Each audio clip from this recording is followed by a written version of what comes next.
from 1961 right up to 1972, the federal system of government was accepted.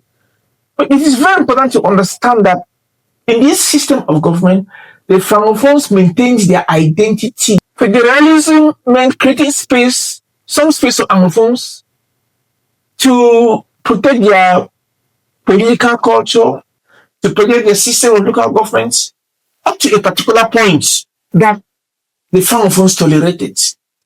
Federalism was not for Francophones. That's very clear.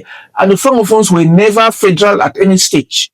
Now we ask ourselves, what's meant by federal state? A federal system of government is a system of government where you have three levels of power management. You have the central government, which is responsible for a list of subjects like foreign affairs, currency, immigration, etc. Then you have what we call the state governments. The state governments, in the case of Cameroon in the federal era, was East Cameroon State and West Cameroon State. But the point is that East Cameroon State continued to exist the way it existed during the colonial period. But West Cameroon State was struggling to operate federalism the way it happened during the time of the Nigerian Federation, the Nigerian experiment in federalism. What does this mean?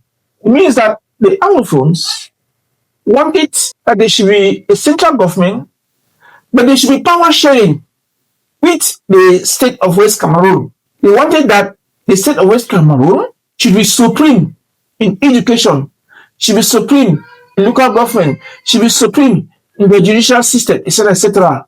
That's what the Anglophones came in with, and that's what they wanted. And he just said he wanted a strong Cameroon. There should be one political system, and they should do away with the federal system, which allows three levels of governments. You have the federal government, you have the state government, and then you have the local governments. You have the prime minister, you have a national assembly, you have legislature, etc. But I'm saying that for the Francophones, there was no change because the Francophones continued to operate the way they operated during the colonial period. What has to be clear to Cameroonians is that federalism was a deal which the Anglophones used to join the union and protect whatever they had. But Ahidjo was uncomfortable with federalism on grounds that it was expensive, etc.